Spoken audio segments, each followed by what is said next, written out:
Hey, Matt, how are you? Very well, Joan. How are you? Can't hear you.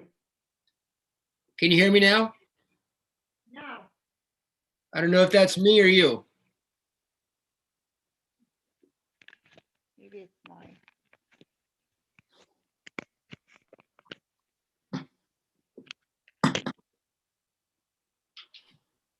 Can you hear me now? Yes. I can't hear you.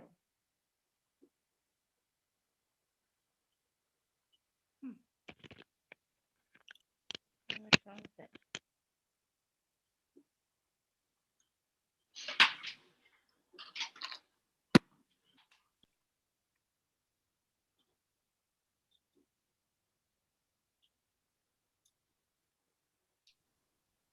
Hey, Matt, can you hear me? Yes, John, can you hear me? Yes, I can.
Mr. Kirkpatrick, can you hear me? I can, Chris. And I can't hear you. Okay, thank you.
Hey, Joan.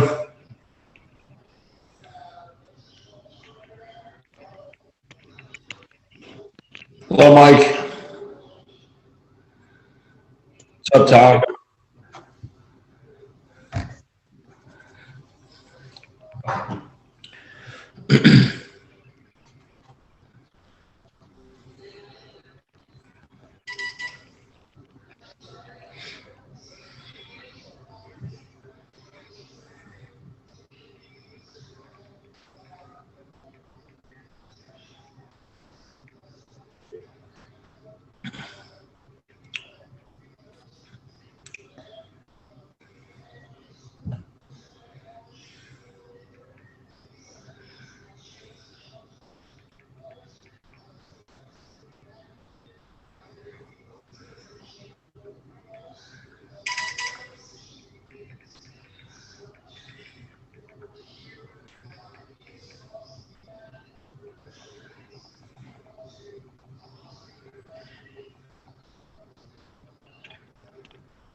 Good evening, everyone.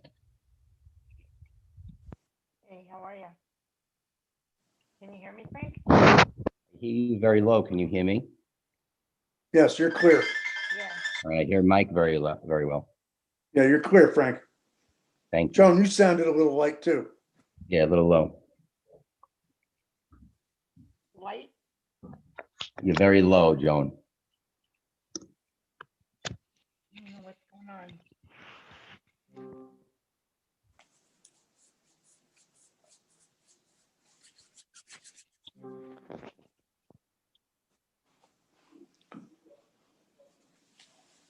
My volume's at 100%. You're very low. Mike, can you hear me? Yeah, I can hear you, John.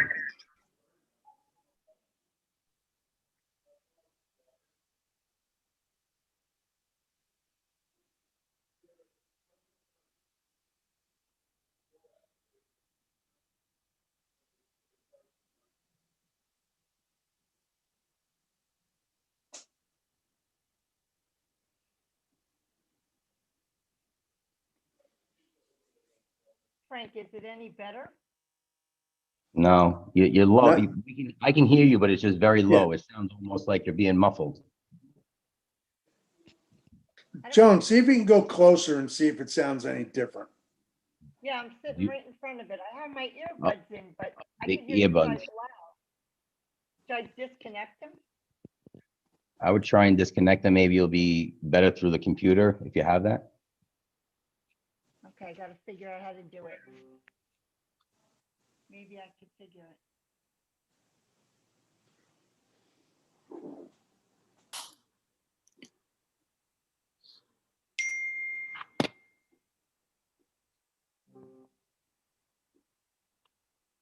Is that any better? Yes. Sounds better. Yes, Better? yes. Okay.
have everybody that we can open?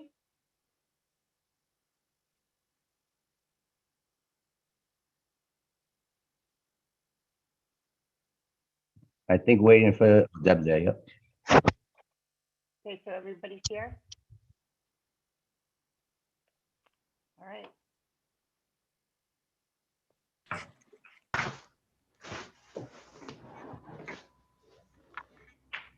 Adequate notice of this meeting was provided by sending such notice to the Asbury Park Press, the Middletown Patch, and the Middletown Township Public School District website, and the posting of such notice at the August T. Minor administrative offices and each elementary, middle, and secondary school in the school website in the district. Roll call. Mrs. Caminiti? Mr. Donlin? Mr. Donlin? Oh, sorry, Amy, here. Mr. Gimo? Here. Mr. Heffernan? Here. Mr. Little? Here. Mrs. Tobacco? Here. Mrs. Wright? Here. Mr. Capone? Here. Mrs. Minuis? Yeah. Okay, we're going to start tonight with our student recognition. Mrs. Walker? Unmute.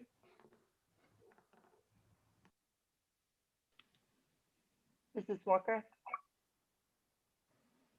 You need to So unmute. trying to get Chris Rotolo to send Patricia Cartier a panelist invitation because she's going to be presenting tonight. Okay, Okay, so are we ready to do the, are we going to do the speakers first or are we doing the yes, commendation? we can do the speakers first. Let's wait. High For- School South, Ty. Yes, how you doing? Hi, how are you? All right, I'll get started. So scheduling for the 2020-2021 Middletown South school year is underway.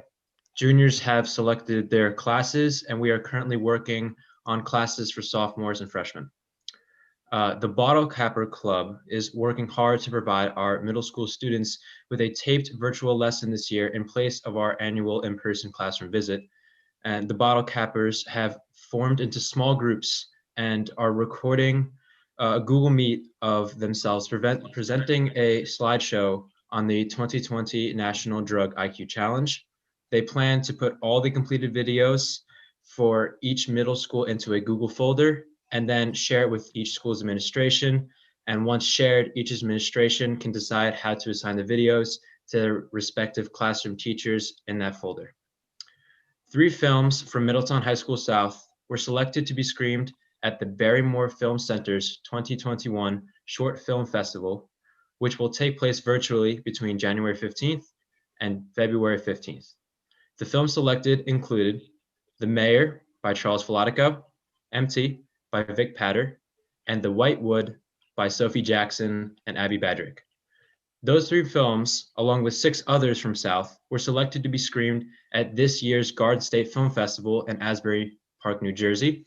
And those films include I Want Them to Know by Maura Collins, Why Do You Jump by Joe Gazzone and Tyrone Shields, Isolation by Sophie Jackson, Life After Death by Sasha Harris, Sophie Jackson, Abby Badrick, Maura Collins, and Ashlis Estevez, Picnic by Darla Matches, and Quarantine by Vic Patter.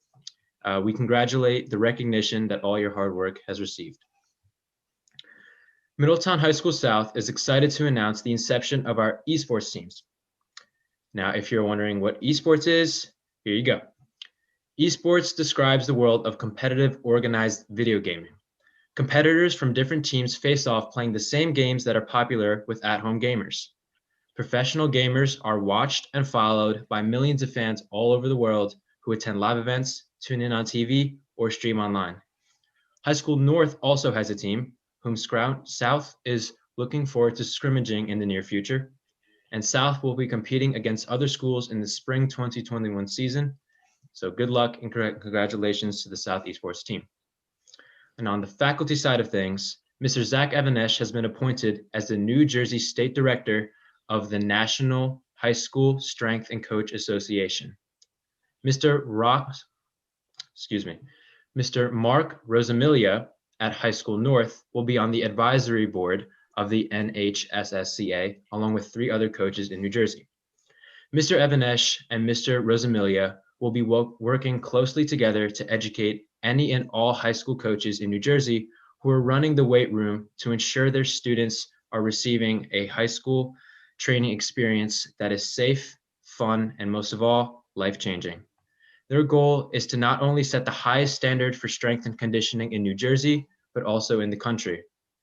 The Middletown School District is already ahead of the curve, as there are only a handful of full-time strength coaches in New Jersey at the public school level. Strength and conditioning is not just for athletes of the school, it is for all students.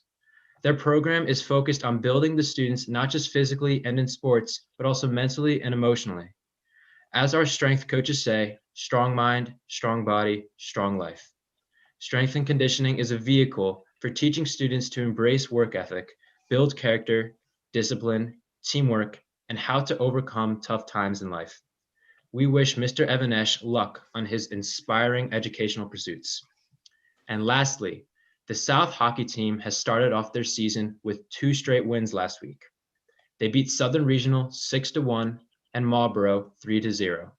The team is led by senior captain Michael Volpe and junior alternate captains Nate Block, Aiden Cavendish, and Andreas Forehand. Junior goalie Jack Collins posted his first varsity shutout.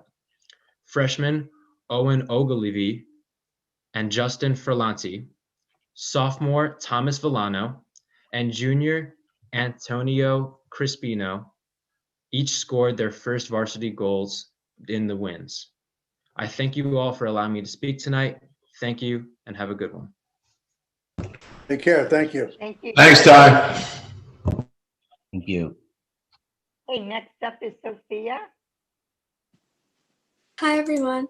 So here's an overview of what has been happening at High School North throughout the end of December and the month of January. So scheduling is underway for the 2021-2022 school year. Counselors are meeting with students to choose next year's classes. Scheduling will be completed by mid-February.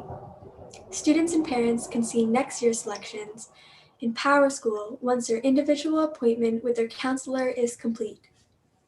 Today, 126, hybrid and remote learners in 10th grade took the PSAT in the building.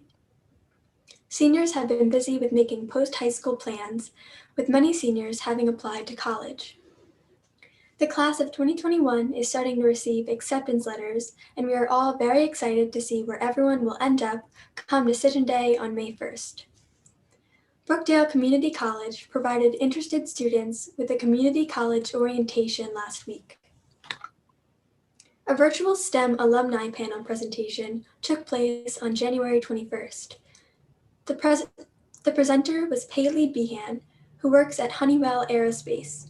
She went to Virginia Tech University and Middletown High School North.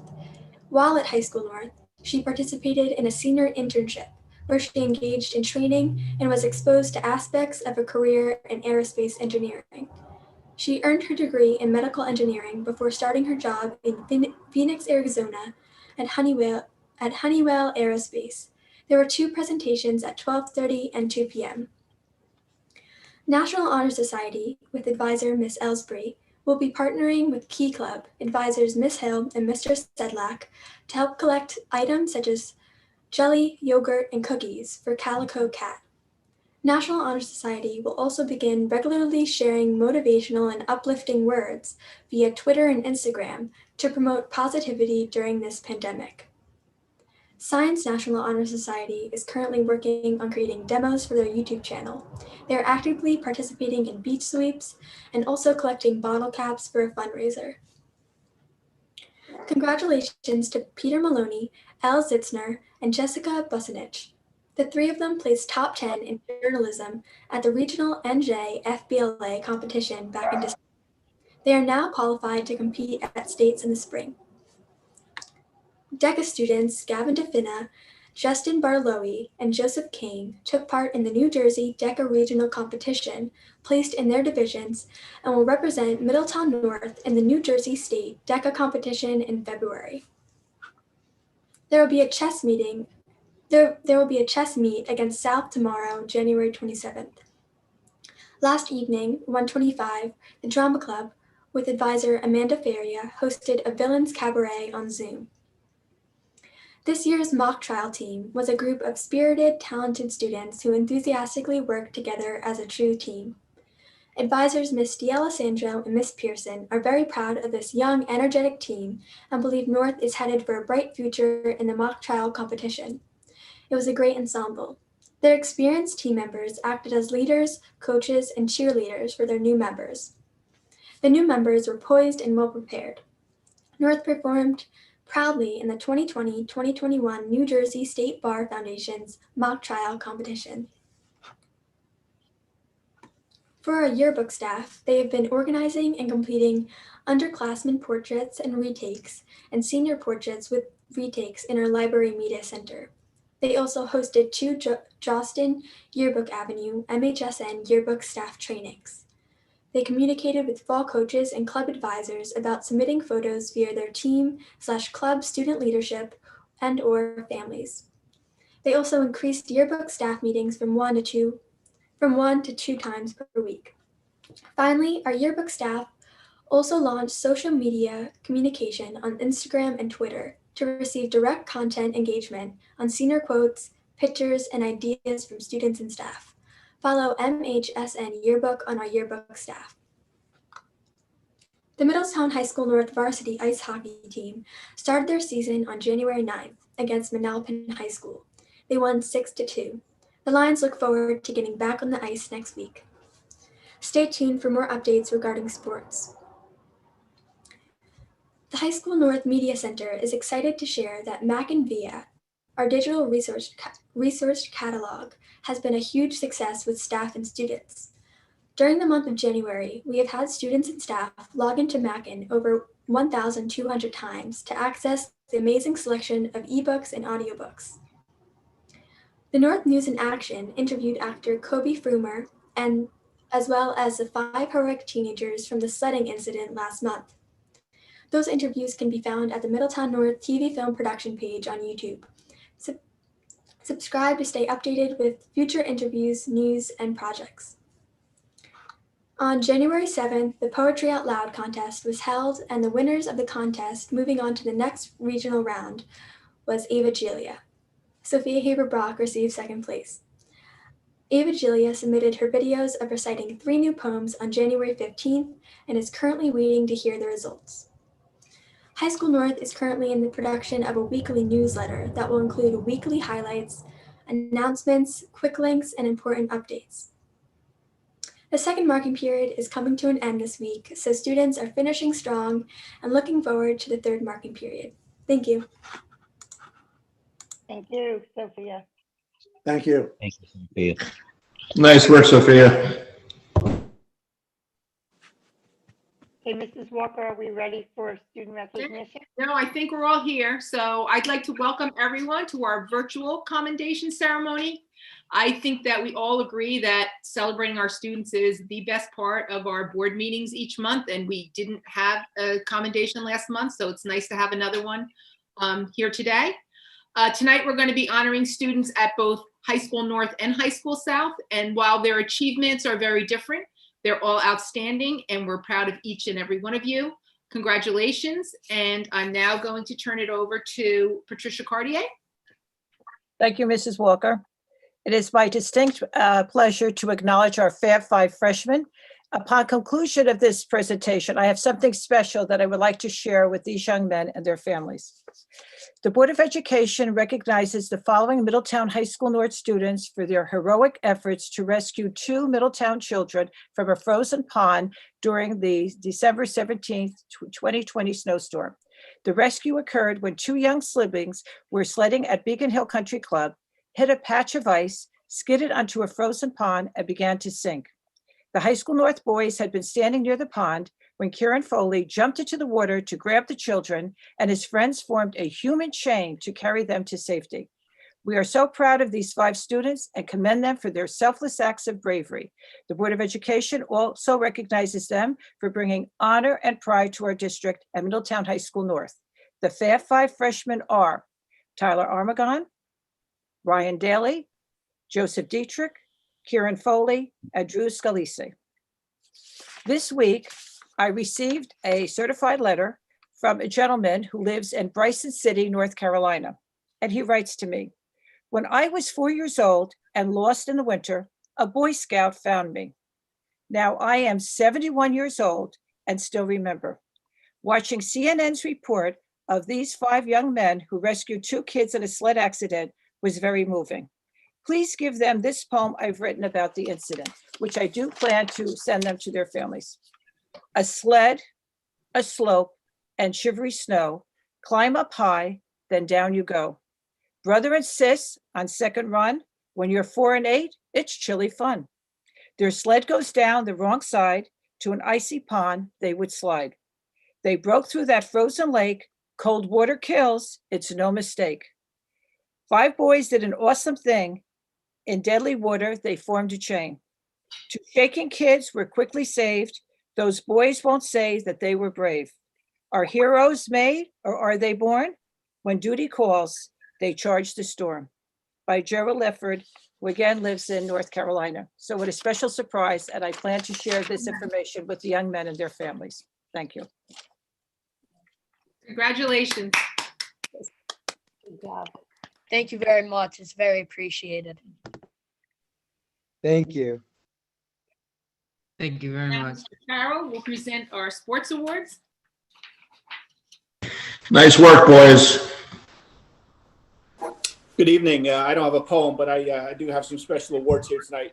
First, a couple comments. I'd like to congratulate Mr. Evan Esch and Mr. Rosamilia.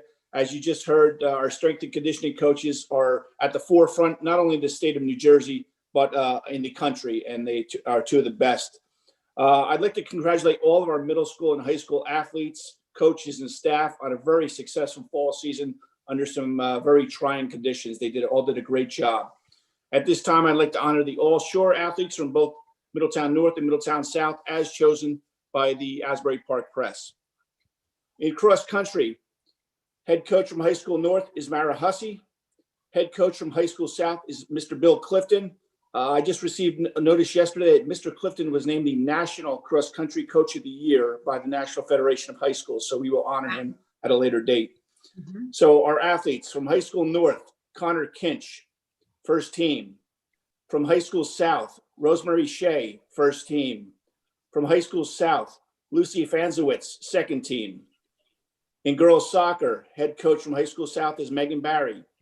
Catherine Coyle, High School South, first team. Megan Carricker, High School South, second team. In field hockey, head coach from High School South is Jordan Hickman.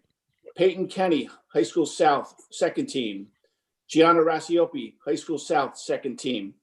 And finally in football, from High School North, Steve Bush, head coach, Steve Antonucci, head coach. Brendan Bigos, High School South, second team defense. Matthew Morrow, High School South, third team defense. Quentin Solar, High School North, third team offense. Joseph Stanzione, High School South, third team offense. And Jake Williamson, High School South, third team offense. Congratulate to all our athletes.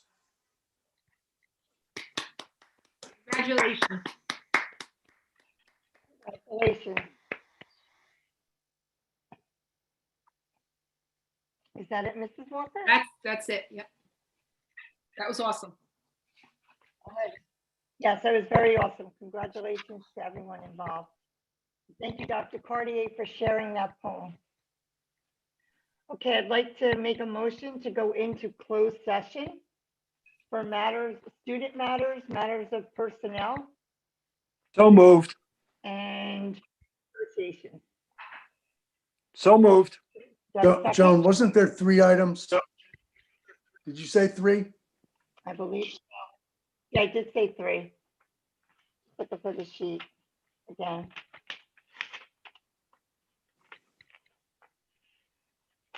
I think we were getting an update from the township also, right? Or Mr. Mercantile. It's for, right, for matters of confidential student privacy matters.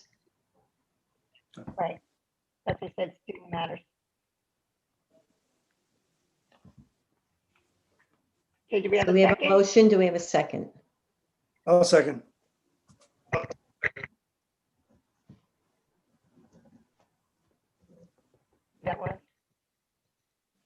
Mike. Yeah, Okay.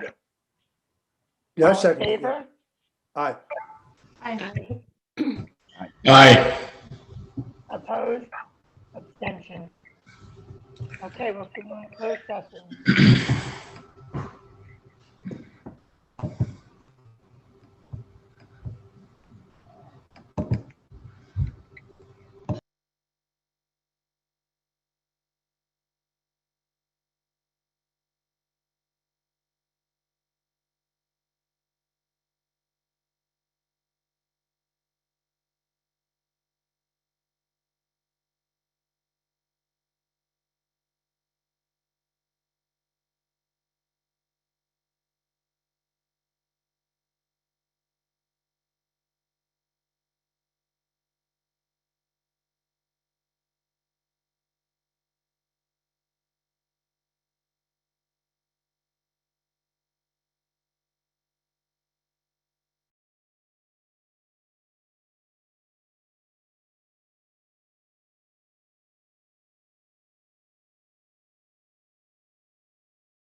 Can everybody hear me?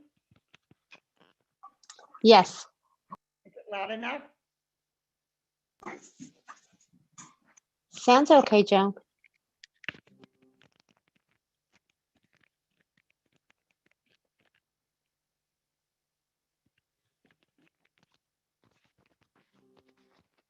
Okay, welcome, Leonore.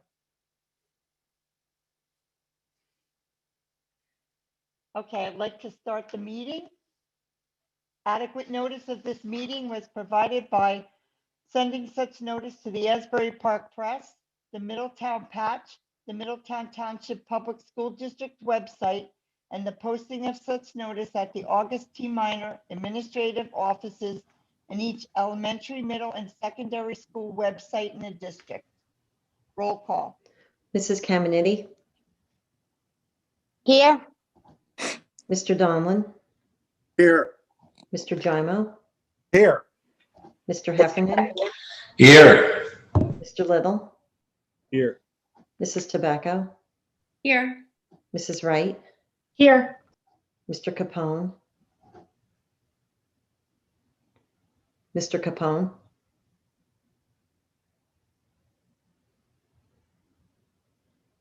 I believe he's muted, but I will mark him present. Mrs. Minuis, Yeah. Can we please stand? Sorry, Amy, I'm here. that's okay. Okay. Can we please stand for the Pledge of Allegiance?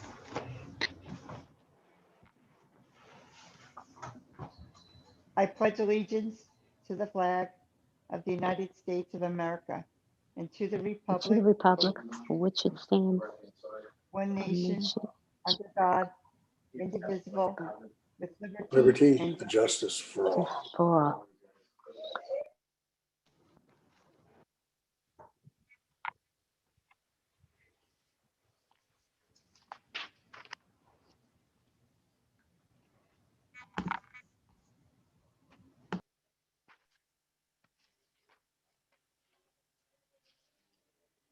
Okay, at this time, I'd like to open up to the public for agenda items only. Mr. Rotolo, do we have anyone? I do see a hand raised. Anybody who would like to make a comment to the board could certainly use the raise hand icon at the bottom of their screen. This would be the time to do it. When that hand raises, you'll be placed into a queue and we'll bring you into the room to speak.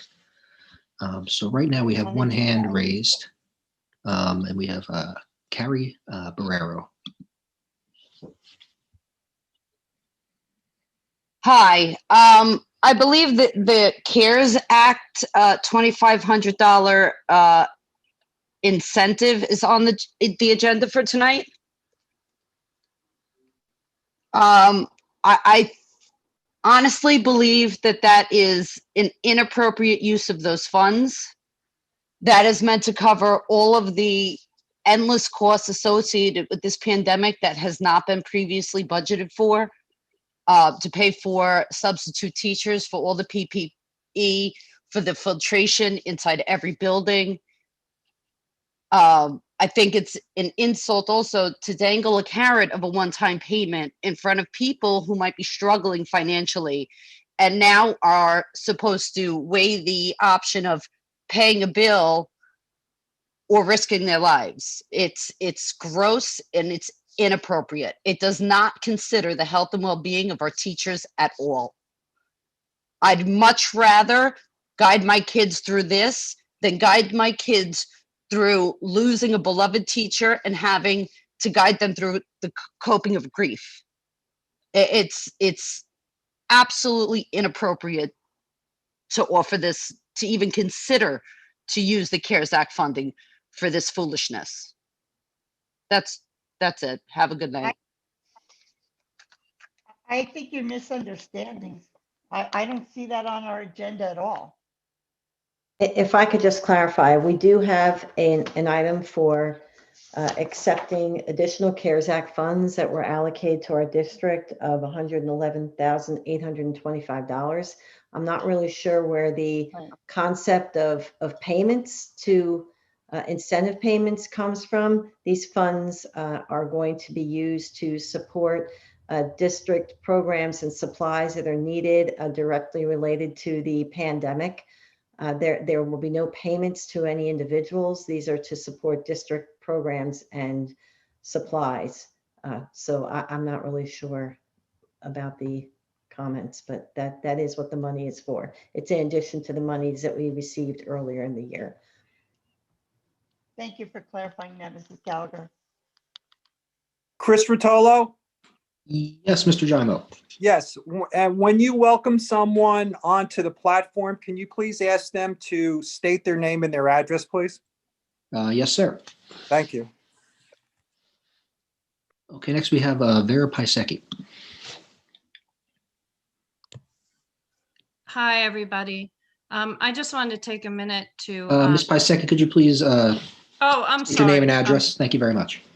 Tom just said it and I ignored him.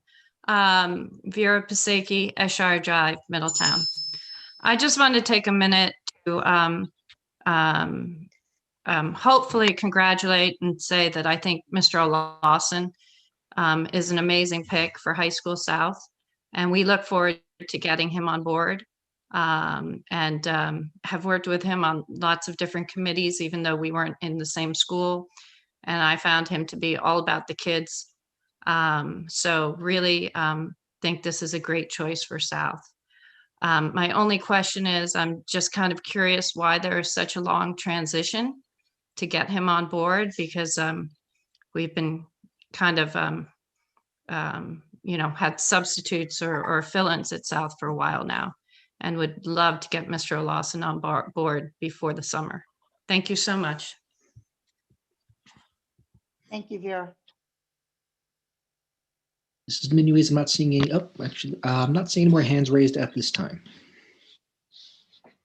Alrighty, I'd like to make a motion to close the public portion, and we will move on to New Jersey School Board Recognition Month. Mrs. Walker, or were you going to do that?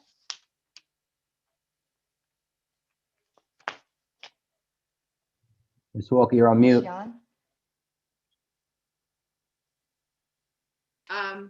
We do want to start by thanking our board and recognizing them for the countless hours, voluntarily that they work for our schools. Just since our new board members came on, I'm sure they can attest to how many hours, how many night meetings they've all attended. And it's to the benefit of our students that we have such a dedicated board. So in honor of New Jersey School Board Recognition Month, I'm going to read the following. Whereas the New Jersey State Board of Education, which adopts the administrative code to implement state education law, has established rigorous standards through its promulgation of the New Jersey Student Learning Standards, which set the expectations of academic achievement for nearly 1.4 million public school children. And whereas the New Jersey's local elected and appointed boards of education play a vital role in ensuring that their local school districts meet state standards and adhere to all code provisions, with the goal of providing an outstanding education to prepare all students for college and the workplace, and to enable them to compete in a global economy.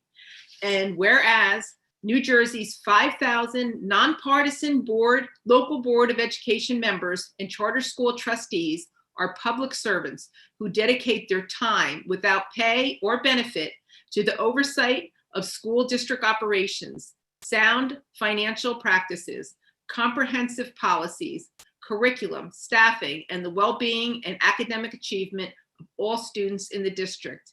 And whereas the efforts of local boards of education, in conjunction with state education officials and local educators, have built a foundation of success that has led to New Jersey's status as a leader in student achievement, as evidenced by the National Assessment of Educational Progress scores.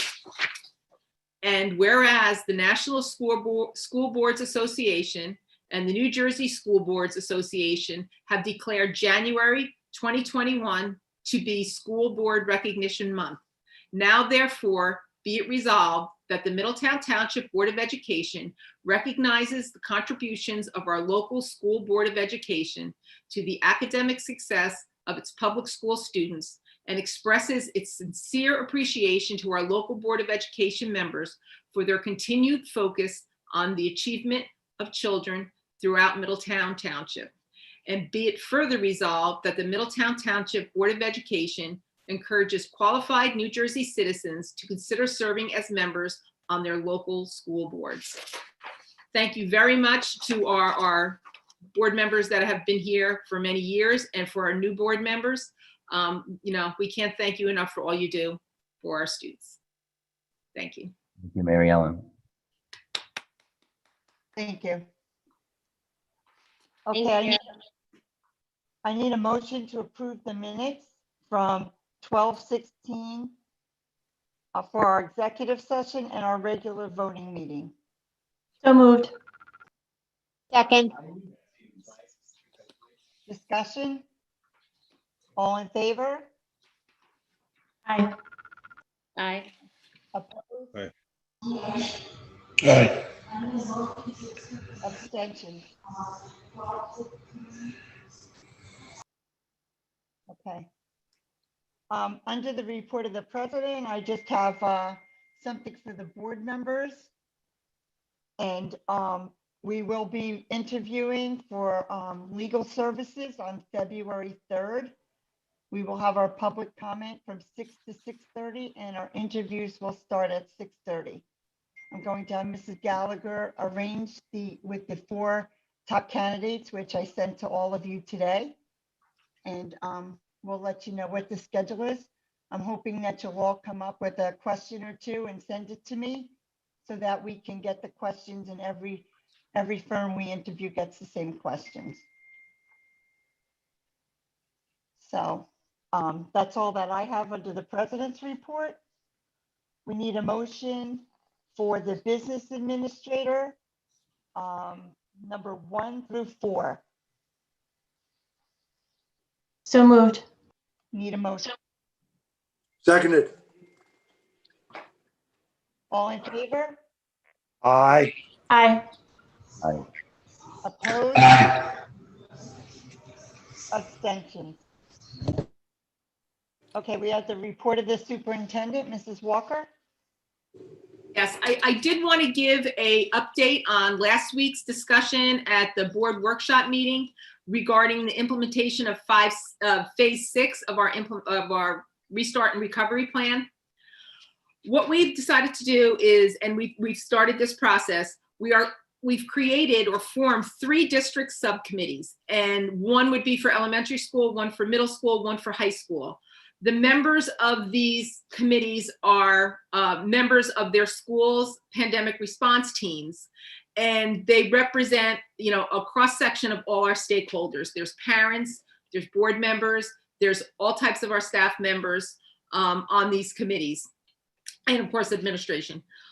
These committees are going to start meeting on Friday, and they are going to be discussing and making recommendations for implementing phase 6 and maximizing instructional time while ensuring the health and safety of our students. And so each grade level, like elementary, will work on their plan, middle their plan, and high school will work on their plan.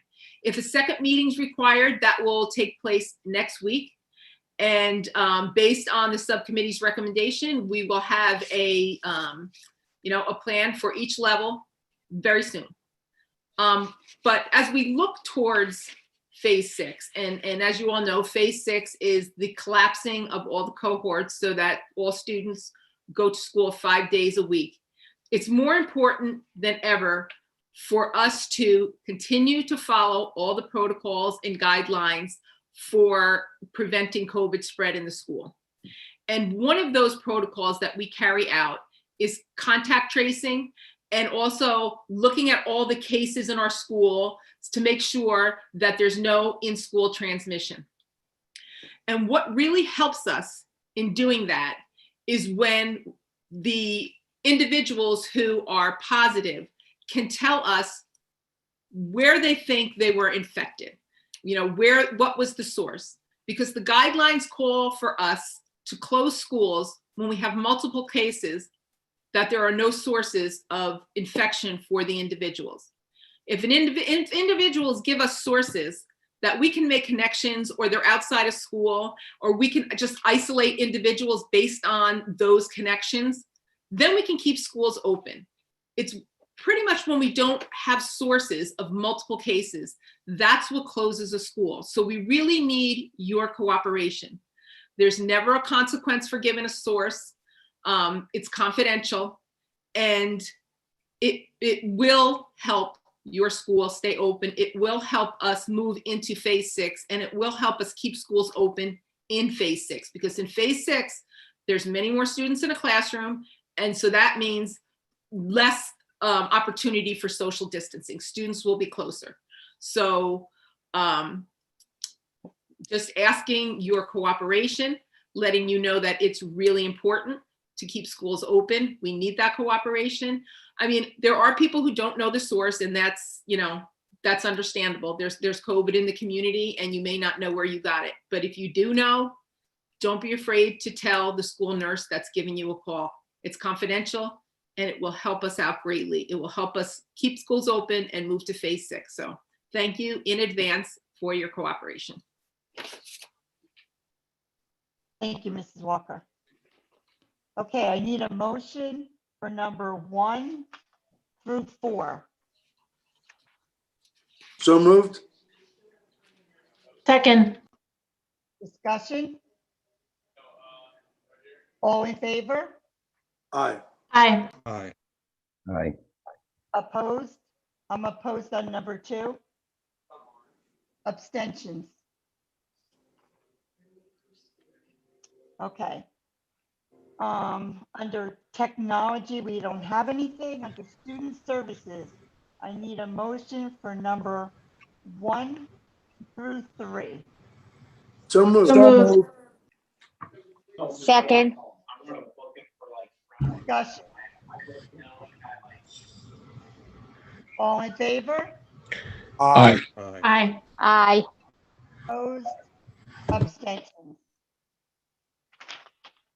Under policy, we need a motion for second reading, number 1.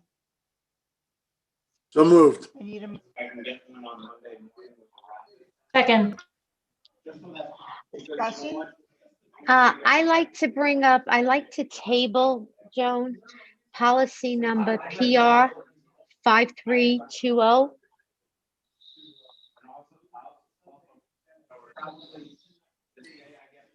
I'll second the motion.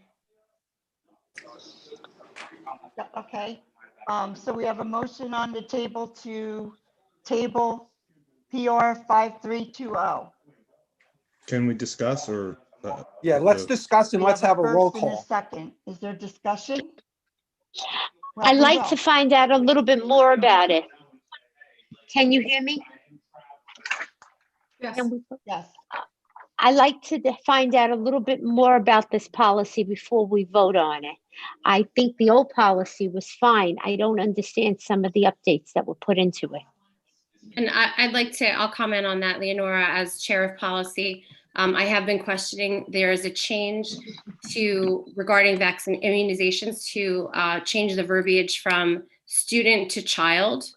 And Matt Kirkpatrick was getting me some further information. So if you have any further information you want to bring up now, I just don't think we recircled back before the meeting on this yet.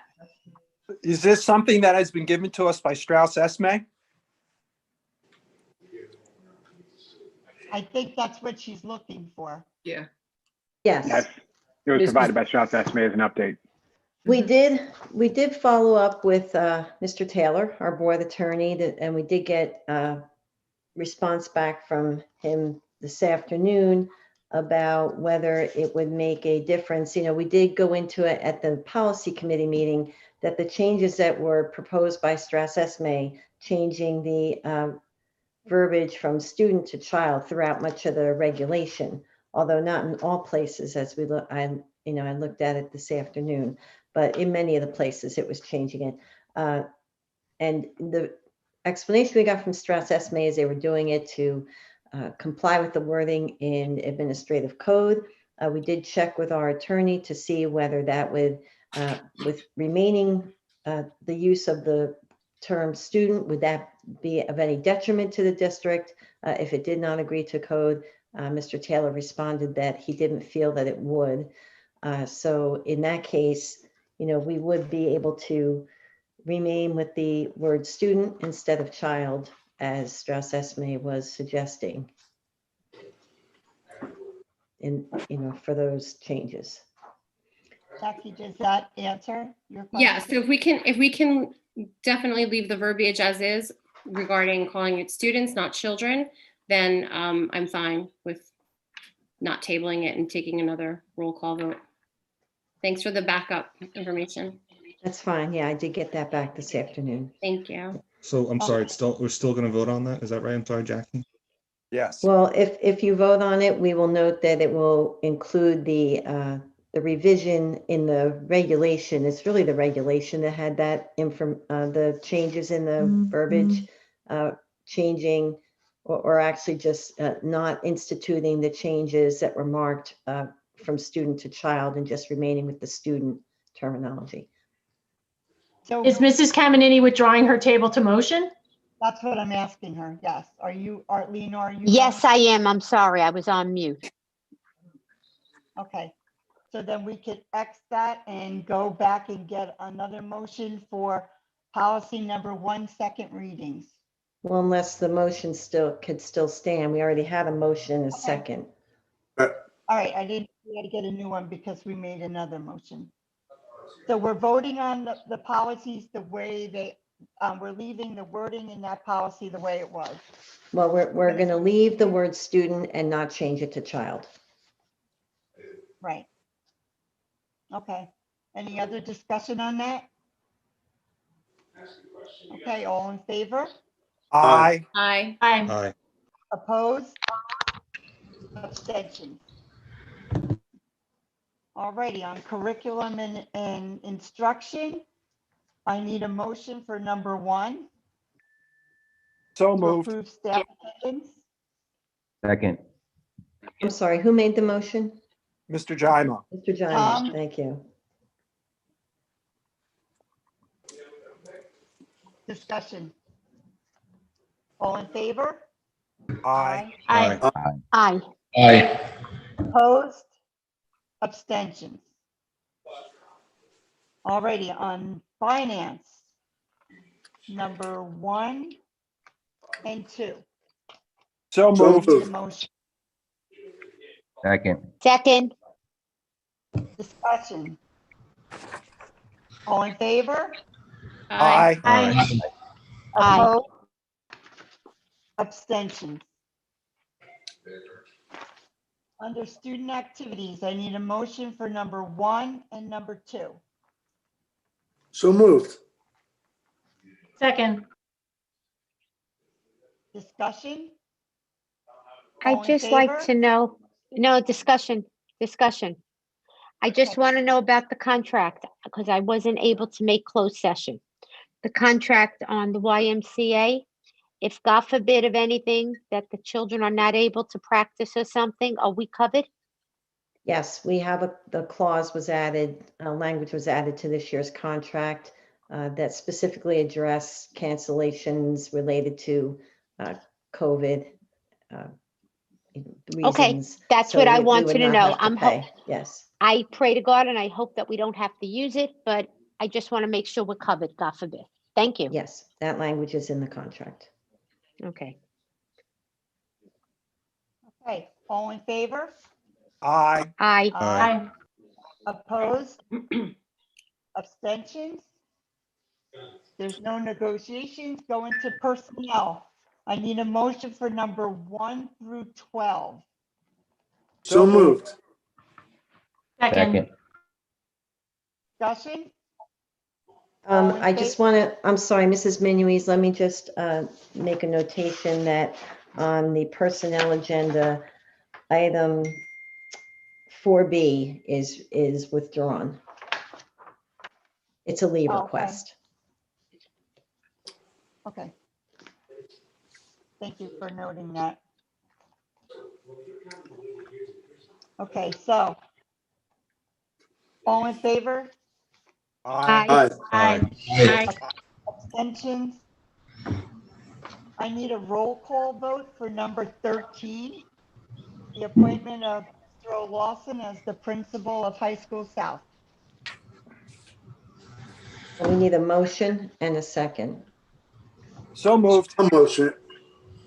Second.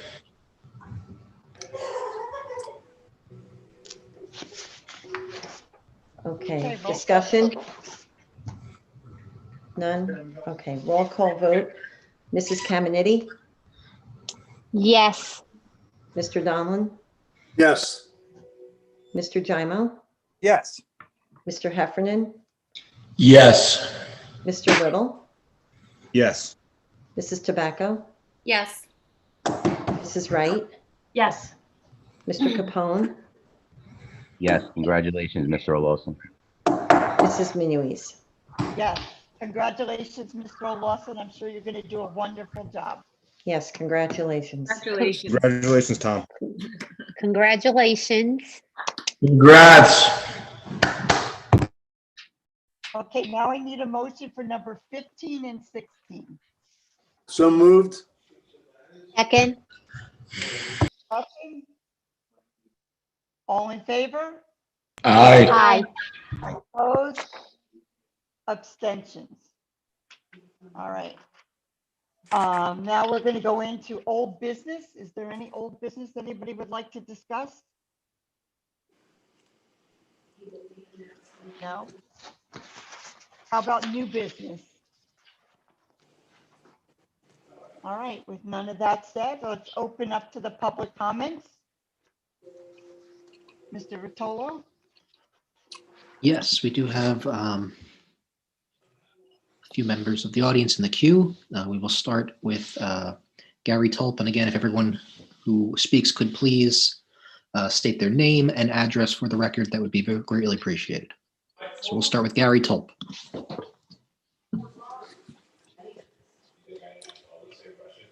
Good evening. Thank you. Can everyone hear me? Yes, can we please have your name and Yes. address for the record, please? Yes, thank you. Gary Tulp, 601 Buchanan Boulevard, Red Bank. I just wanted to, I gather this isn't a situation where you're taking questions. Is that right? We're just taking comments. Gotcha. Okay, thank you.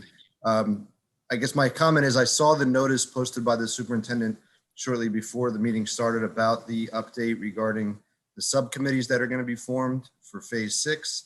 I'm not sure if that was posted sooner or if there was any other information shared.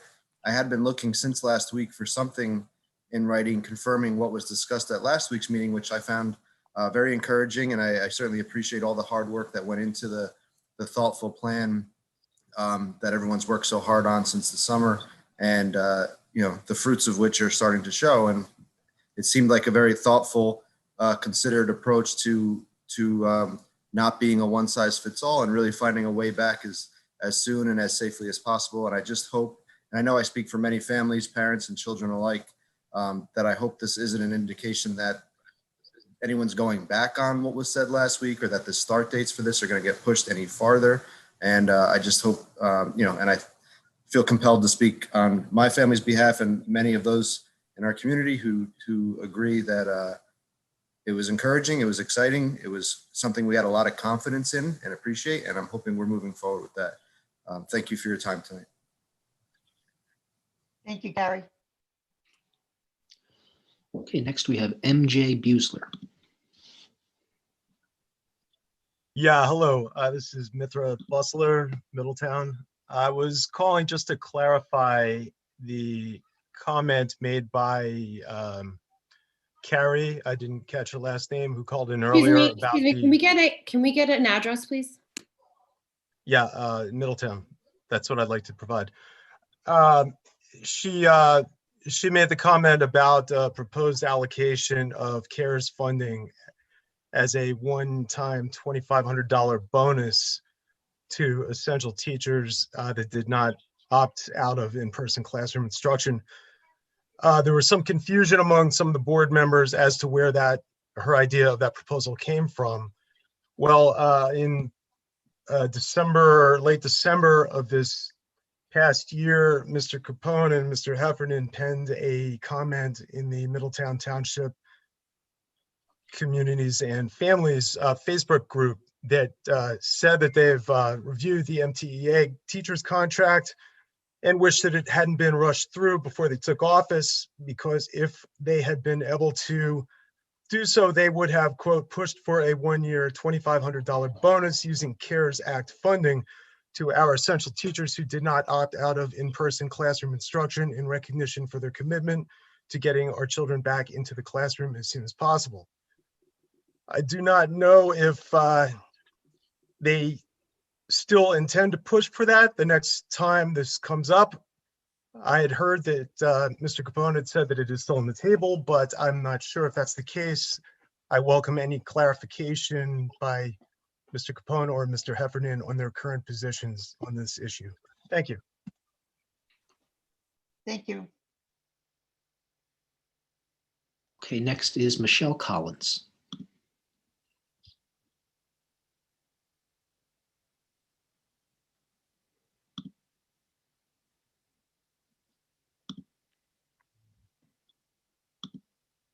Hi, sorry about that. I was trying to find the unmute button. Can you hear me? Yes, we have you. Yes. Okay, I'm Michelle Collins, Jumping Brook Road, Lincroft. I have a freshman and junior at South in the hybrid program. I'm also a school psychologist in a neighboring district. I'd like to thank you for making the tough decision to go virtual for the time being at South. I'm grateful that you are basing decisions on science and safety. My district just brought back all of the 4th, 5th, and 6th graders full-time, and within 3 days, two schools have had to close. This worries me when our district is thinking about moving into the next phase. There is no way that students can safely eat lunch at South. Eating indoors is one of the riskiest activities you can do right now. At South, all the kids don't even fit into the cafeteria.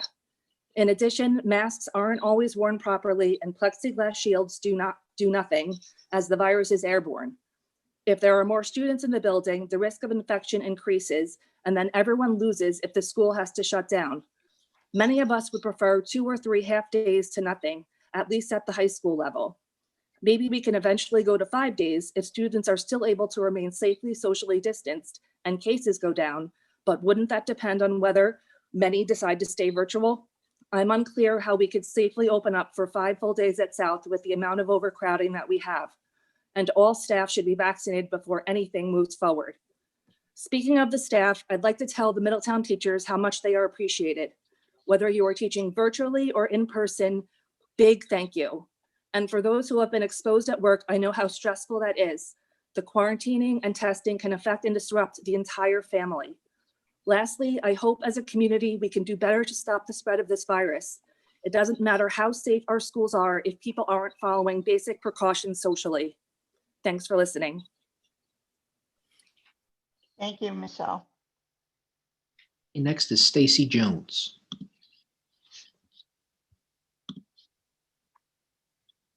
Good evening. I wanted to follow up. Stacy, could you just state your name and address for the record, please? Stacy Jones, Lehigh Drive in Lincroft. Thank you. I spoke last week after Mrs. Walker's presentation about the proposed plan after the meeting, and I did follow up with an email the following day with my thoughts and some suggestions, given my background in public health at a master's degree level and in the industry.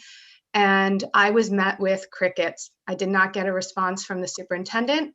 I did not get a response from one board member. I did not get a response from one administrator. How horrific as a parent in the district that none of you in these positions will take the time to respond, acknowledge, or open discussion about a significant matter. So with that said, in the past, however many meetings I've been sitting through, which I've been sitting through pretty much every one of them, Mrs. Walker has repeatedly stated that they want to leave 4 weeks successfully between phases before they move on to the next phase as they implement. Phase 5 has been in effect for 2 weeks, and now 2 of the schools are closed and completely virtual due to cases. We're not out of the second wave of this pandemic yet. We're still in the middle of the second peak. It is, as Mrs. Walker said last week, not feasible at this time to consider combining the cohorts in the middle school level. because of the size of the schools. So I'm unclear as to what these committees that are formed in terms of moving to phase 6 that are meeting this Friday, and if necessary, next Friday as well, are discussing in terms of timelines and discussing in terms of combining cohorts when you have a safety issue. You also have an issue where you haven't shown 4 successful weeks of phase 5 being implemented with everyone in school.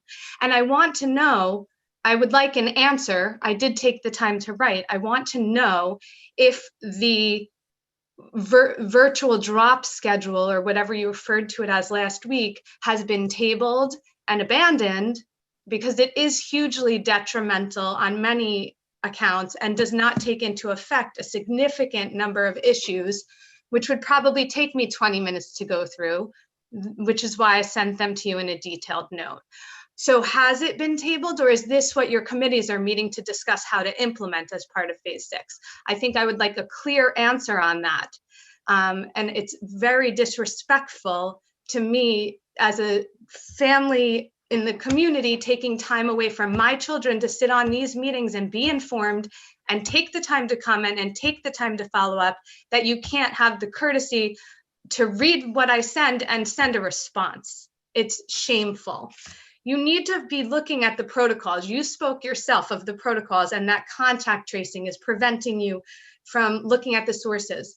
A lot of the sources have to do with sports right now. What are you doing about that? We already got notice that the minute the 2 weeks are up, that they're resuming the sports and that they're going to try to make up and reschedule the games. But if you're finding a cluster of them are involved with sports, how is that not being discussed in terms of protocols and how that's handled, and whether it should be immediately reopening?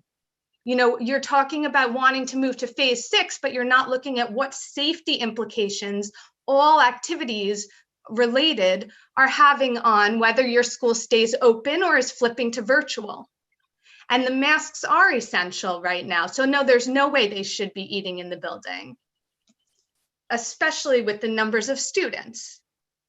But if you read my email, I gave you suggestions for a few weeks to month down the line as these numbers start to come down, things that you could be considering. It would be nice to know that they would at least be, taken into account and acknowledged in some way. So I'm very disheartened by just the lack of respect shown. You would think that the Board of Ed is addressed, the superintendent is specifically addressed, the administrators are addressed. I would have expected to hear from Mrs. Walker, maybe Mrs. Minuis and Mr. Capone as officials on the board, some of the administrators if they chose to get involved. I did speak with the principal at my child's school because I happened to be speaking with him otherwise. But I urge you, please read what I wrote. I will resend it the minute my comments are done, because it is lengthy and it includes every reason why I think you need to abandon the virtual drop schedule that you had put forth last week.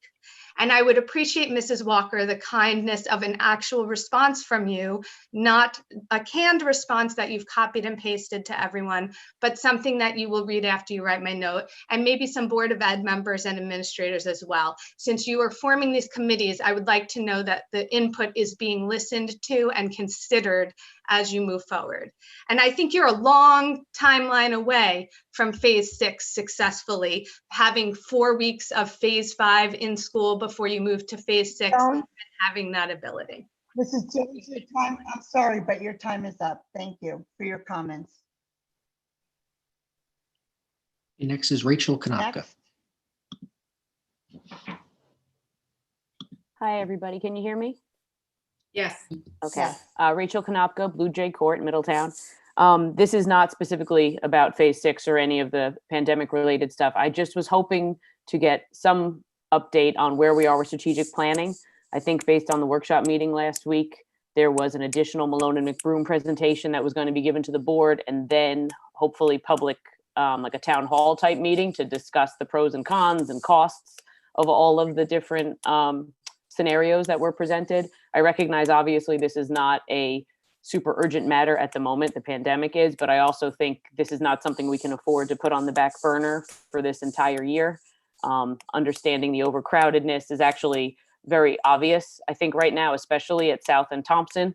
I know that there's not heavy evidence of in-school transmission, but there is a correlation possibly between these two schools being the most densely populated in the district, and those are the ones that are currently virtual because of the number of students who have cases.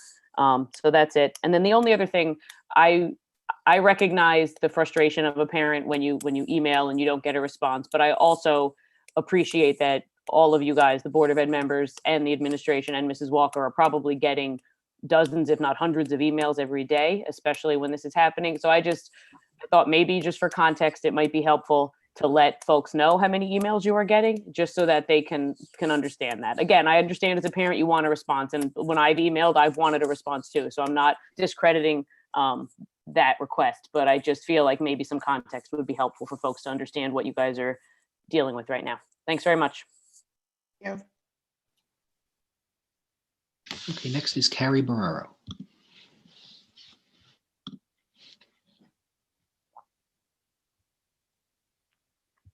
Hi, I'm sorry. Can you hear me? Yes, we have you.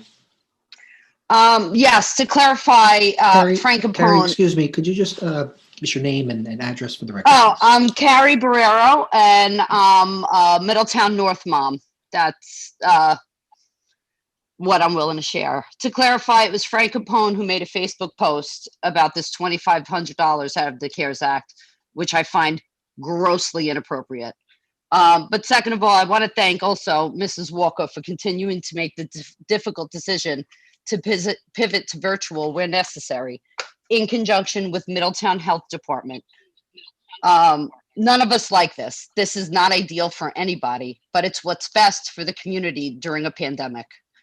I would prefer not moving to phase 6 until the vaccines, which now that there is going to be a federally coordinated rollout, I would prefer until our community is offered a vaccine to the majority, that we not move to phase 6. It's far too dangerous. In New Jersey, there have been confirmed cases of the far more contagious strain of COVID from the UK, and that concerns me, having a husband who is high risk from 9/11.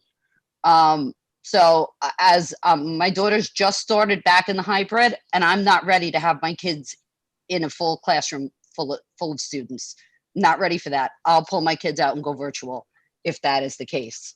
If you guys move ahead with this too quickly, it's far too dangerous right now. That's it. Thank you for your time.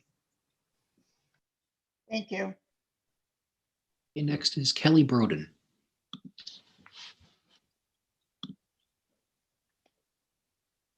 Hi, everyone. I'm Kelly Broden, 16 Heath Parkway. I just want to thank you all for your hard work through all of this, and I do appreciate the caution taken in getting our kids back to school. But what I really wanted to say is thank you for bringing back the workshop and the voting meeting as separate meetings. I advocated for this when I ran for the board, so I'm really happy to see this set up back in place. I think it's really important to have that time between the two meetings for communication between the public and the board and the administration, especially as we're all working through this pandemic.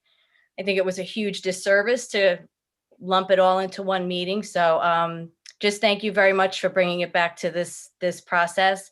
And I appreciate all your time. Have a good night, everybody. Thank you. Thank you, Kelly. Next, I don't actually have a name, just initials. So hopefully JB can provide the name and address for us. Hi, Jacqueline Bailey on Crest Road in Middletown. I have two young children in Village Elementary, one in kindergarten and one in first grade. And I just want to commend the district and the Board of Ed members and the superintendent and all of administration to work collectively to try and get these children moving forward and back in school, move forward with phase 6 of the reopening plan. I have a younger daughter who is going to a Catholic preschool, 5 full days. They haven't had to shut down once. There have been no issues. with that school at all. Homedale, our neighboring school district, although it is a much smaller school district, their elementary school there has more than double the population as the elementary school that my children go to in Middletown, and they're open 5 full days, and they've also had no problems. I just wanted to reiterate the fact that if people still are in fear and do not want their children exposed, just to go ahead and keep that option to keep them fully remote. And I don't see any harm in allowing the people who want to move forward with sending their children 5 full days to go ahead and have that opportunity as well. So thank you all again. And I look forward to moving forward with phase 6 of the plan. Thank you. Thank you. Next is Terrence Wall.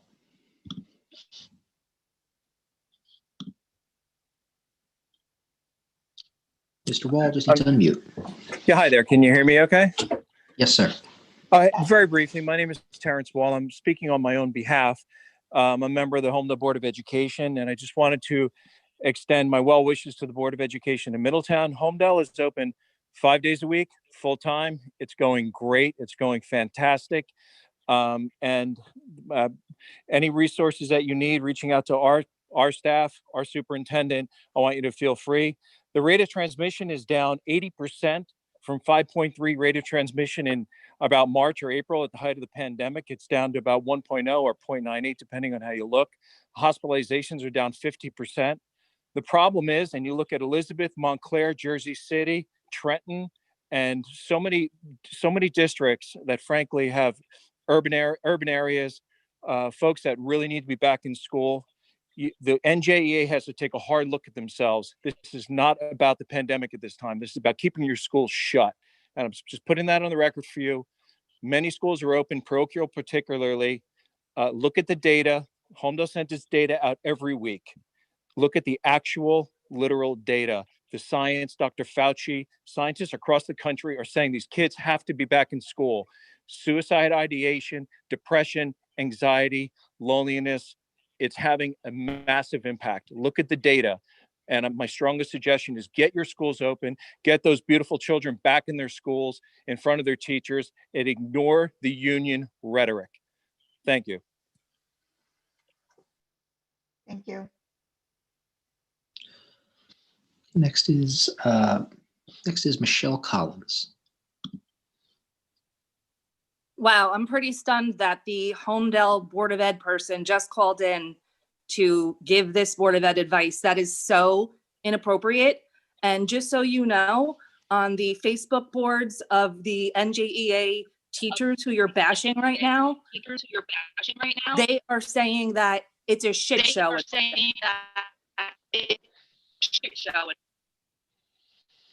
Sorry for the language, that it's not going as well as he's pretending it's going. It's a mess with the staff. People are being infected. It's just not. So please don't believe whatever he just said. I'm so enraged right now. I can't. And also for the person who said, if you're in fear, keep your kid home. No, that's not the answer. We want our kids in school. We just want our kids in school safely. We don't want to have to pull them virtual because now there's going to be overcrowding in schools. Great that Catholic schools can manage to have 10 kids in a classroom. We're in a public school in the largest town in the state. There's no way that we can bring back all of our kids safely. It's just not fair to have to then pull kids out who are safely in school in a hybrid program to then make all of those kids go virtual so people can have their kids in school full-time 5 days a week. And then these same people are the ones who are partying, letting their kids gallivant around town, spreading this disease everywhere. So, I'm just really, really aggravated right now. Thanks for letting me vent. Thank you. Okay, next is Maura. I don't have a last name, so hopefully they can provide that for us, as well as an address for the record. Hi, can you hear me? Yes, we have you. Okay, my name is Maura McKenna, and I live at Ballock Place in Red Bank, New Jersey. My only statement is that I would hope that you would think about your teachers being vaccinated before you go forward with phase 6. We are not on queue for vaccination yet. I am a teacher. And I feel very strongly that if you're going to make everybody go back full time, full session, full everything, that the teachers need to be vaccinated. We have to be thought of also. It's our safety. It's our lives that are at risk every single day. Every single day when I am at work. They wear their masks. They're wonderful. But masks come down and I am sneezed on, and they talk and I'm spit on. I wear my mask and I might wear my shield, but is that enough? So I'm asking that you think about vaccination of your staff and when we're offered it before you think about a full-time startup. Thank you. Thank you. Okay, next is Carrie Barrero. I am so disturbed by the Carrie, president. excuse me, Yes. just name and address. I'm again, Carrie please. Barrero, and I have 2 daughters at North. I am so highly disturbed that the president of the Homedale Board of Ed made his voice known in a place where it is not his business. He does not run a district anywhere near our size. Middletown Republicans need to stop making this political. The Middletown Health Department, the science needs to be followed. Regardless, the problem is at the high school level, I hear the parents complaining, and they're complaining they can't get their own kids out of bed because it's a shortened week. Well, that's not the school's responsibility. That is yours as a parent. If you can't get your kids out of bed, that's your problem. It's not because Middletown's not open 5 days a week. That is nonsense. This is absolutely ridiculous that we would move ahead with a plan so quickly because politics want us to, and the health tells us it's a mistake.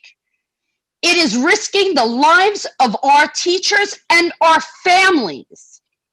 It's outrageous. This is outrageous that he had the nerve to call in, and his wife just wrote a hit piece on Miss Walker. I am so disgusted with what's going on right now. Absolutely disgusted. That's all I have to say. Thank you. Okay, next is Rachel Konopka. Hi, everybody. Can you hear me? Yes. Yes. Okay, Rachel Konopka, Blue Jay Court, Middletown. I just rose my hand again just because I also wanted to comment on the Homedale Board of Ed member. I have friends who have children in Homedale, so I've been talking to multiple friends in different districts to kind of hear how things are going. The perspective I've gotten from a parent specifically is that it may not be going as well as it's being sold as to you. She has a student who 4 of her 5 core teachers have been teaching remotely due to quarantining issues. As they've opened the schools up, the number of individuals that have to be quarantined for every positive case has increased because of the lack of social distancing that's possible. And in many cases, it's the staff that gets sent home. So I definitely suggest and appreciate you guys talking to other districts to get information on what's working and what's not. But I think it's critical that you look at real numbers and not just anecdotal evidence. I also, as a resident in this town, and also understanding that there are oftentimes we use up the full public comment and we don't get to all the residents who have had their hands raised.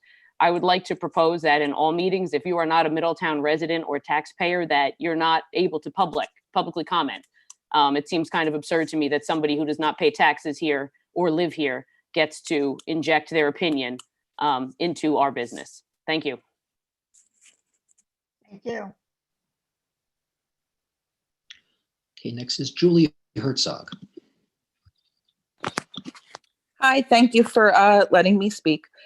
First, I want to thank you for— Julie, if you don't mind, we just have sorry. State your name and address, please. Got it, thank you. Julie Herzog, Middlewood Road, Middletown. I do appreciate the thoughtfulness that the district has put forth with the Restart and Recovery Plan since the summer. You know, looking at it from a parent's point of view, I thought, we both thought that it was very thorough and took into consideration lots of things. Today, I read an article in the New York Times. The CDC posted an article and a study that said about schools and reopening. And I'm just trying to find it here. Goodness. They said, quoting the doctor, but there is accumulating data now that with high face mask compliance and distancing and cohorting of students to minimize the total number of contacts, we can minimize the amount of transmission in schools. Another doctor in the same article from the CDC said prioritizing schools is going to mean limiting some of those other activities and deciding that what we want to undertake some of those sacrifices to keep schools open, because we've decided as a society that schools are important relative to other things. I understand the frustration. You can go into Target, you can go into a restaurant, but I think for many families, we're not doing those things, and we're choosing to keep our families as safe as possible. So, just because it's open doesn't mean you have to go. I'd much rather have my children in school safely and not worry as much about the activities of some of maybe, peers in the building or families and what their decisions are. So limiting cohorts, I think, according to the CDC anyway, I'm not, a doctor, but the CDC says limiting cohorts, masks, and compliance and social distancing does work to reduce transmission in schools. Thank you very much. Thank you. Next is Elena Laurie. Hi, Elena Laurie, Pelican Road. I'm a mother of 2 Nut Swamp children, kindergarten and 3rd grade. Just wanted to call in and express my, excitement from last week's Board of Ed meeting, knowing that we were prioritizing elementary students. I just want to share that was the first time, honestly, that I had hope for my kindergartner, who's certainly falling behind. And I know I've emailed the Board of Ed around our specific scenario, but again, just wanted to urge the Board of Ed and Superintendent to get our elementary students back in the building 5 days a week. I can tell you from kindergarten, it is not working being hybrid or being remote. So just want to express that opinion. I'm shocked by how many people are opposed to it, because I do agree with the other parent that says, if you are opposed, you have the option to keep your children home. And I hope that we can move forward for the families that desperately need this for their children. Thank you. Thank you. Okay, next is Kelly Caraban-Iannone. Hello, everyone. Thank you for letting me speak. I wanted to comment on. Excuse me, Kelly, real quick. If you could just state your name and address for the record, please, that'd be great. Oops, sorry. Kelly Iannone, 237 Kingfisher Drive, Middletown. Just this week, it came out that Las Vegas schools, the 5th largest school district in the nation, is pushing to get their children back in the schools because of the uptick in the suicide rate. I wrote to the board, last week or the week before, we all keep talking about how these kids are resilient, how they're adaptable, how they can stretch and work with the situation. Guess what? Rubber bands can too. And eventually they break. Do we need to have that start to happen in our community before we realize that we have got to get these kids back to school? Thank you for letting me speak. Thank you for your time tonight, guys. Thank you, Kelly. Okay, next is Holly Vogt.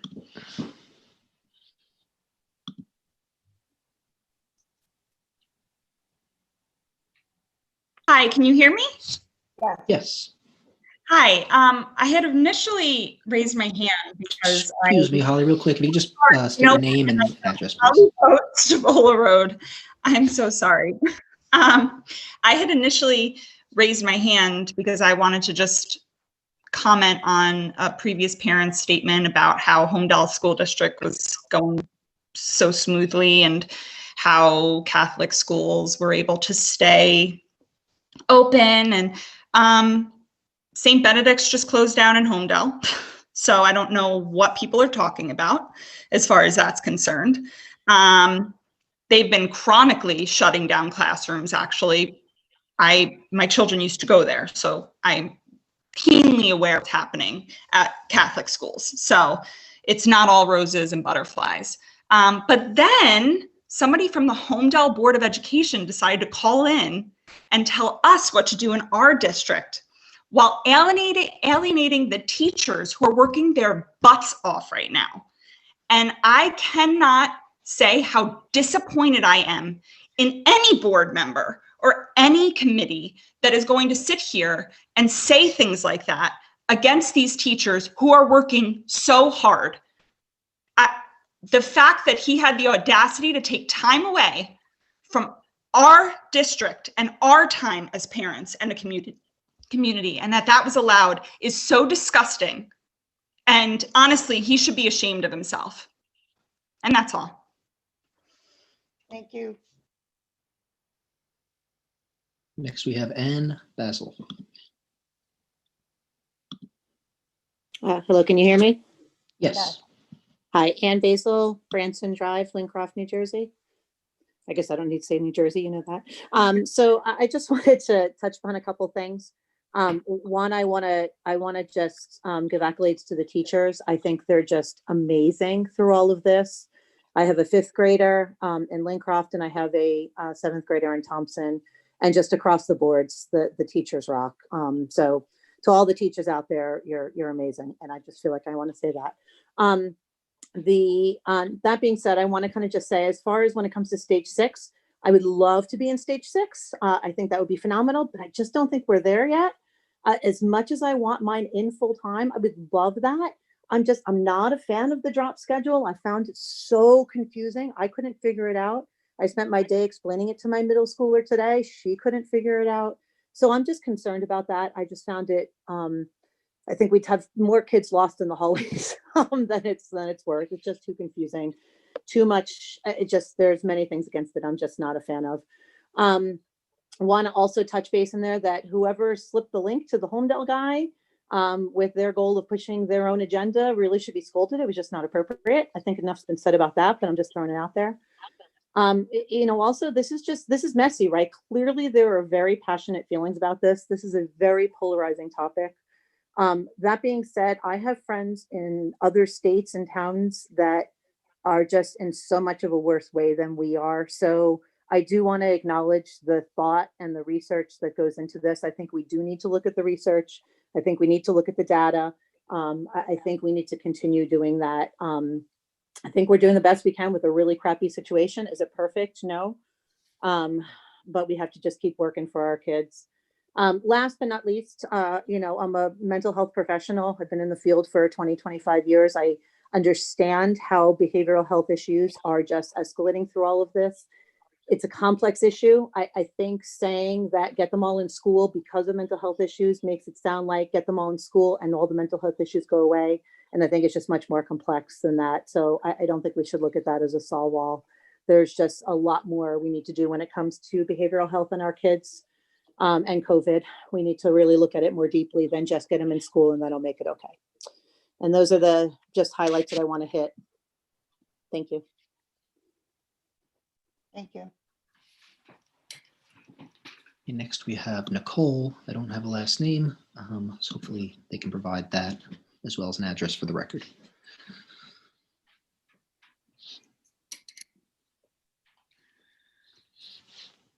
Hello? Hello. Okay, hi. My name is Nicole Puzna. I'm at 171 Green Oak Boulevard. Thank you for all of your work and efforts for putting together a plan for our children.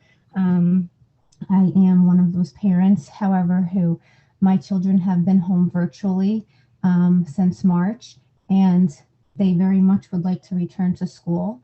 I have kept them home because obviously I have concern about sending them, but I am willing to have them return for 2 days a week based on merely the fact that you have separate cohorts and it's 2 days a week, and there are half the amount of students in a class. Once you combined cohorts, then there's going to be double with the children. You're not going to be able to social distance the proper way.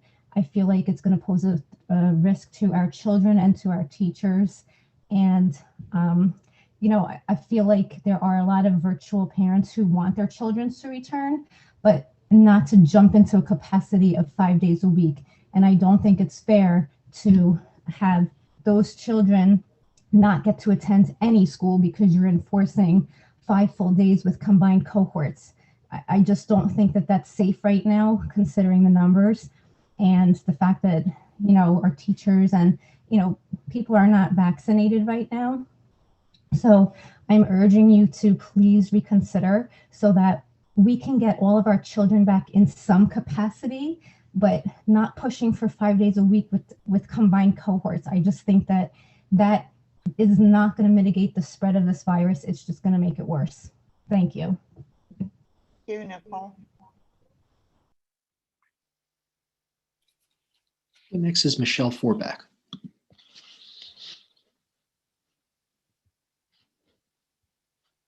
Hi, everyone. Thank you so much. Michelle Forback, 6 Ivy Hill Road. I have a really quick comment, just because I'm listening to lots of parents talk, I'm a parent myself, and it sounds like everyone thinks it's an all or nothing type of thing. We're in all the way or we're out all the way. And in regards to the Las Vegas schools, they're fully remote right now. So when they're thinking of reopening, because of the suicide rates, they're thinking of doing it as a hybrid model. So we are ahead of the game. And I just hope that that's understood. All the research is showing that, yes, schools can open safely. Social distancing, mask wearing, and even Dr. Jha from the Brown University School of Medicine was saying testing protocols for schools themselves. Those are the 3 non-negotiables for opening safely. So we do 2 of them. We have social distancing and we have masking. We do not have the testing protocols in place, which I think we're still doing pretty well. I'm disheartened by the fact of people saying that we have to do it all the way without doing it safely. So if we're going to use examples of schools doing it all the way, let's use the right examples. There are plenty of schools. I think the majority of schools are fully remote. So when they talk about opening, and I believe students should be in school. I love having the students in school, but we need to do it safely. So that's just all I wanted to say, to kind of look at each school as what they are doing now. And when they say they are opening, what does that mean? And look at the meaning behind it. Thank you very much. Thank you, Michelle. Next is Melissa Lugo. Hi, can you hear me? Yes. Okay. Hi, good evening.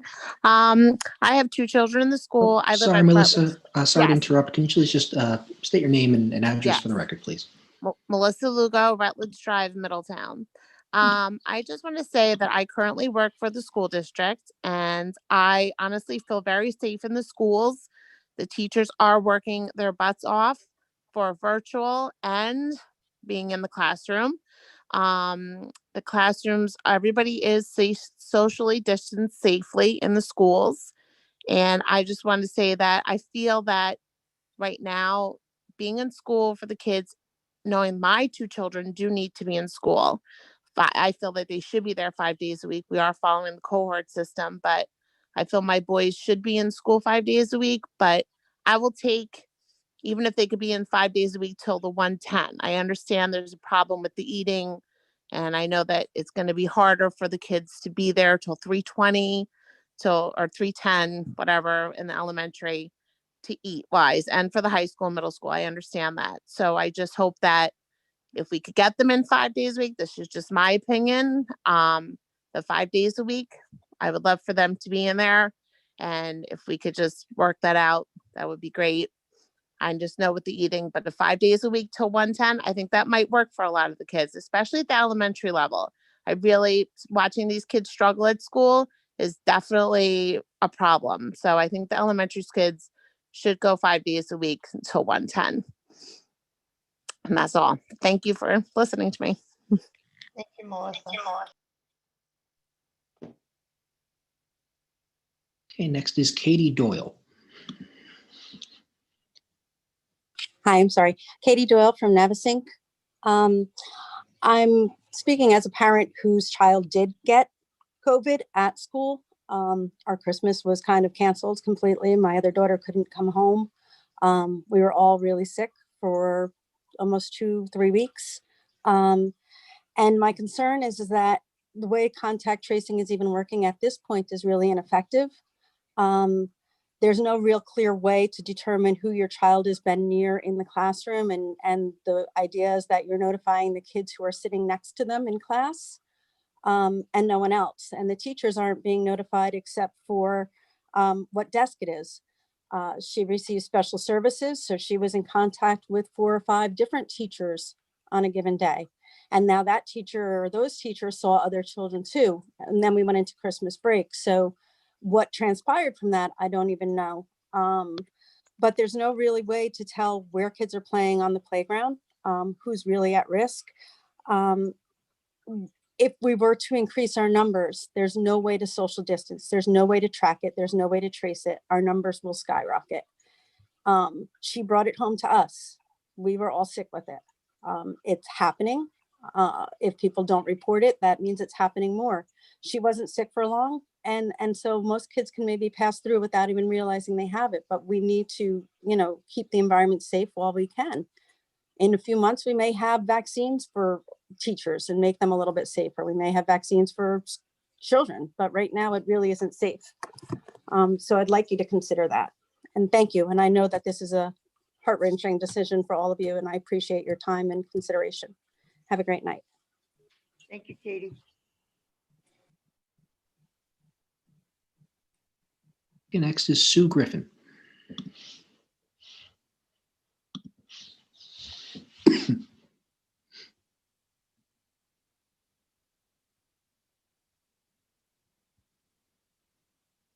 Hi, Sue, you just have to unmute.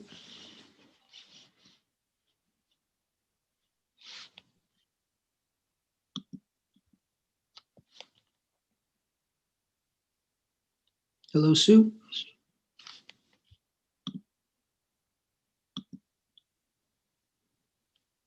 Can you hear me? Oh, we have you now, yes. Okay, good. Sue Griffin, Holland Road, Middletown. I wanted to just comment on the Homedale board president who spoke. I didn't get to hear the entire comment because I got busy with something in the house, but I'm hearing the comments from other people. In all the years that I've been coming and been on the board and attending board meetings, never heard anything quite like that. It's an interesting thing. We've heard comments from other boards that have called to support us, but never heard something quite like that. Perhaps it's something to be brought up at the Monmouth County School Board meeting, the monthly meeting, to get some feedback and to have a discussion about when you go there, just to get some feedback and to clear the air a little bit and so that it can be a collaborative kind of thing. Just some thoughts moving forward. Thank you. Thank you, Sue. Mrs. Minuis, I'm not seeing any more hands raised at this time. All right. At this time, I'd like to close the public portion, and I'd like to make a motion to go back into closed session to discuss personnel and negotiations. We have a second? I'll second that. First.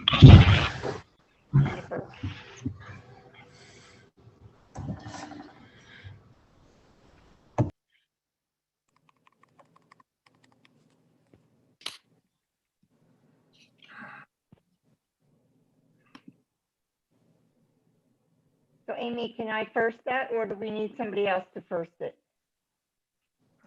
I believe you can make a motion. Okay. So we I have you and Mr. Heffernan. Right, do we have discussion? All in favor? Aye. Aye. Aye. Opposed? Abstentions? All right, so we will come out after closed session to close this meeting. No Do we- action will be. Do we use the same? Yes, Jackie, we use the same link. Thank you. All right, thank you.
Okay, can everybody hear me? Little bit. You're low. Can I just say one thing, because I forgot to say it, and I could say it in open session. If any board member hasn't emailed me and wants to be on one of these subcommittees for, developing and looking at the phase 6 plan, just email me. I know I got a couple. I just want to make sure that when I put you on the committees, if anybody else, so I don't have more than 3 people on any committee, but Can I just ask for clarity? Can you hear me? Yeah. Oh, good. Are you, so just to be clear, these committees, you're not looking for input, or are you looking for input to develop the phase 6 reopening? Or are you just establishing your plan and asking for input on executing those plans in the individual schools? No, we're asking for them to help us develop it. Can you hear me? Yeah, but I think we're on a public forum right now. Oh, okay. But that's Yes, okay. we are. That's okay. We're just clarifying what the committees are. So I don't think that's a bad thing. Yeah. So no, we're asking them for input. Like, we'll have a starting point, but that could change. You know what I mean? Like the draft plan that was laid out last week is our starting point, but the committee will look at it and say, okay, let's move forward with this, or let's change it here. But there's all different stakeholders. We'll see where we go. I think, we came up with a really good opening plan using this strategy. Getting, community input is really important. So I'm confident that we're going to come up with a good plan. Maybe Are we still on target for the dates that you laid out, or are those up for discussion as well? It depends on what the plan is, but they're up for discussion. But any date is an anticipated date based on the health data, and we do want to get that as soon as possible when it's safe to do so. So any date is anticipated. It could be moved up or back based on the health data. So I'm not as concerned about what the date is going to be. It's more what the plan is going to be. If the health data says go before the anticipated date, we would go. If the health data doesn't say go, doesn't tell us we can go on the anticipated date, we won't go. So, but it'll be reasonable, and administration will have a big say in that because of our knowledge and work with the township and the doctor, because that's a big part of the input. So that probably would be one part of the plan that we would have more input into. You know what I mean? Okay, so I'm sorry. I just want clarity. So right now, the dates that were thrown out there, which were February 8th for special programs, February 16th for elementary, and for high school cohort collapsing, those dates are off the table right now, and they're going to be rediscussed. Everything is on the table right now. We're doing a starting point with that draft plan. That's our starting point. All right. It can be changed, if the committees determine that there needs to be a change, but that's our starting point.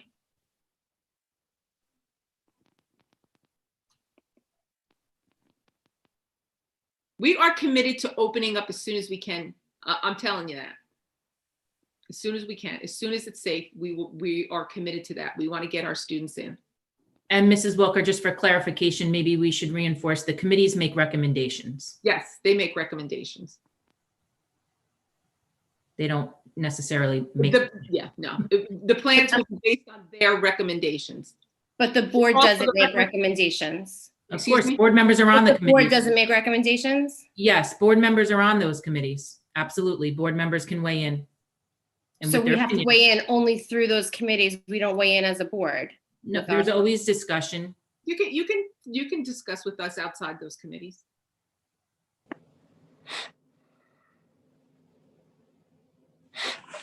Motion to adjourn? Wait, no. Jackie's confused. I don't know if we talk about this out here, but I could see it on Jackie's face. She's confused. I'm just confused because it's different than what the plan was last time that we were talked about. So I don't know if this has to go back to exec or whatever, but I'm confused. This is not something I don't think, do we discuss this outside? I'm not sure. There's no confidential matter. Oh, okay.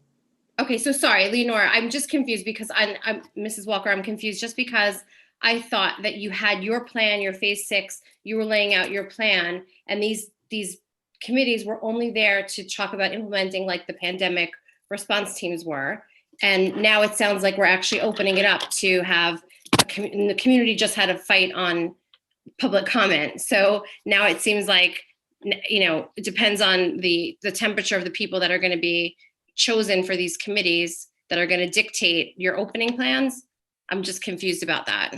There will be an opening plan, and the committees will have input into that opening plan.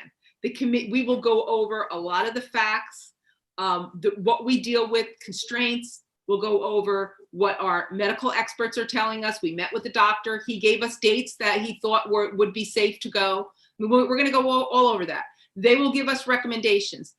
We will take recommendations and input from the board. And from that, we will create the plan. You know, we're hearing the community. We want the community to be involved. That's part of transparency. That's part of having a plan that works. That's how we got the plan to work this year so far. I mean, the amount of work that had to go in the summer by the community and put this together, and never having done it before, and it was able to get us into school before most schools were in school, and to stay in school for the most part, you know, through right now. I mean, we've never closed down the whole district. I'm not criticizing your plan at all. I'm not criticizing your plan. I am simply, you know, I'm questioning, and again, as chair of policy and as a brand new board member, I'm also asking questions that I don't know the answers to. So my questions are also the policy 1648, the restart and reopen policy plan, is what you're talking about now, reopening up to allow the public input into develop your phase 6 plan. We're not reopening it. We're just creating a plan to implement phase 6. If there's no detail about implementing phase 6 in the reopening plan, I mean, there's nothing that says you can't roll it in. There's nothing that says you can't go in all at once. There's nothing that says you can do different levels at different times. The plan we had laid out was just that, using different, you know, timelines for different levels and even different grades. So this is just to hear what the community has. Do they have any better ideas? You know, it's correct. But we've had massive amounts of emails from the community. We've had massive amounts of phone calls from the community.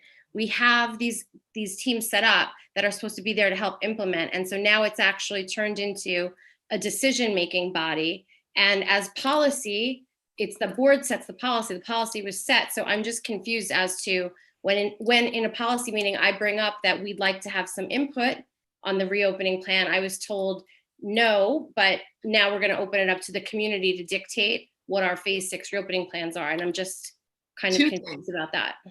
The community is not dictating, and no one. You asked for collaboration. You asked for collaboration on decision making.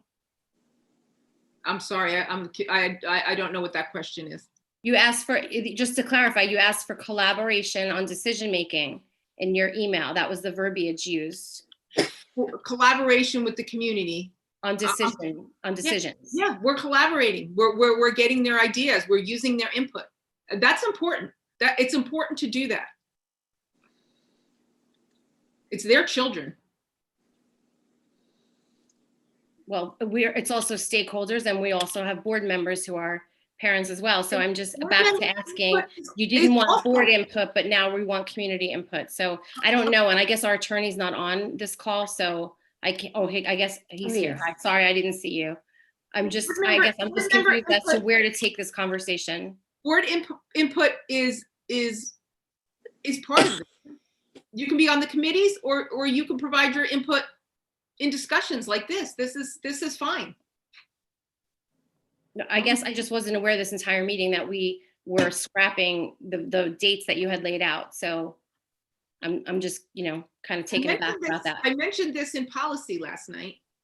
I explained right. that Right. And you had said February 8th, special programs, but you were still working on busing. I don't know the answer to that yet. And February 16th, but now you're saying those dates are off the table and everything is. No. The special class programs are not, that's not going to be part of the discussion. We're just waiting on transportation to bring the special class programs in. I'm sorry if that wasn't clear. Right, okay, so that part is clear. Yeah. Is elementary set for return to the 16th, or is that not set now? We're going to meet with the community and we're going to get community input. We will set everything with community input. But like I said before, we've already spoken to our health officials and they feel that we may be ready by the 16th, right? So that weighs a lot, right? Okay, and as of tonight, there's a new release from the CDC that I just got while we were on the meeting too. And the CDC released that they do recommend that children be in school. So obviously that guidance. We also read that though, and that is for schools. Most of the schools in the nation are closed. They're virtual. That was to bring students back in some form. And if you read it, they recommend, the whole thing. It's long and the title is misleading, but they recommend, following cohorts and protocols, just like we're doing. Social distancing, use of masks. There's three things if you read through the entire recommendation today. I understand that. Just I didn't know if you guys got it as well. They're recommending students not be fully virtual, for students to have opportunities to be in the building. And we agree with that 100%. And we agree that we have to get kids back in school as fast as we can when it's safe. But we don't want to do it when it's not safe. And we don't want to do it when it may close schools because there's, is the lack of social distancing and the needs for quarantine and all that. But we will do it as fast as we can. And we're speaking to the experts and they gave us a date of possibly, with the data going down, that it could be the 16th. Okay. All right. All right, I need a motion to close. So moved. Second. All in favor? Aye. Opposed? Aye. Good night, guys. Good night, everybody. See you on the 3rd. Bye-bye. Thank you.